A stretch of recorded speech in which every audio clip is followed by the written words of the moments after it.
Happy holiday po everyone! Maligayang pagbati sa 146 birthday anniversary ng ating President Manuel L. Quezon. Quezon City Day po ngayon, kaya holiday, wala po kaming pasok.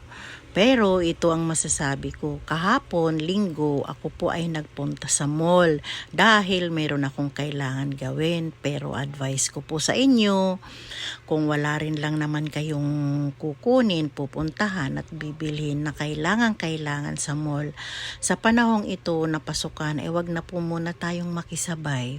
Wag na po tayong pumunta sa mall para lang magpalamig, mamasyal at kung ano-ano pa. Pumunta po tayo para sa mga importanteng pangangailangan, gawa ng napakadami pong tao ngayon namimili na mga kagamitan sa school ng mga bata. Nakita mo po, iwasan po natin ang maulit ang pagkakasakit ng buong bansa na nagbigay sa atin ng katahimikan. Huwag po nating hayaan maulit na tayo po ay maghawa-hawa at magkaroon ng sakit na napakahirap gamutin. Tingnan mo naman, kahit sa ang dako ng mall ay puno ng tao. Umiiwas po ako at gumigilid kung saan ko konti lamang. Doon na po ako dadaan at doon na po ako mag-stay. Diretso po ako sa aking kailangan at diretso ko pong ginawa ang aking gagawin. At nang ako'y matapos ay inisip ko na pong umuwi at wag na po ako mag-stay doon.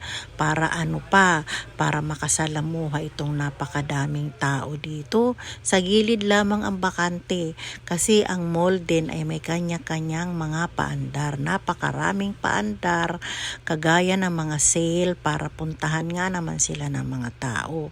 Nakita niyo po, ang mga tao ay hindi malaman ang gagawin, paruot parito, lakaran ng lakaran, di ba? Sale dito, sale doon, kaya pila dito, pila doon. Ang hirap niyan pag kung isipin natin, iwasan na lang natin. Tinan mo, ako'y lumabas na kaagad nang ako'y makatapos na at nang makaiwas din na makasalamuha. Kasi walang pinipili ang sakit na yan. Daan ako sa gilid na walang maraming katauhan. Ang hirap na po, baka kung mapano tayo. Ang minabuti ko na lang ay mag-post ako na ako'y magkaroon ng content naman sa araw na ito. Total, ito naman ay linggo. At nang matapos ko na, ako'y lumabas na, nagpicture lang po. At nang ako na may masiyahan, nang may maipost at maipakita ko sa inyo. Happy holiday po ulit at maraming salamat. Nawa po kayo ay masiyahan sa aking pinapakita sa inyo. Pawang katotohanan lamang at pansarili lamang. God bless everyone.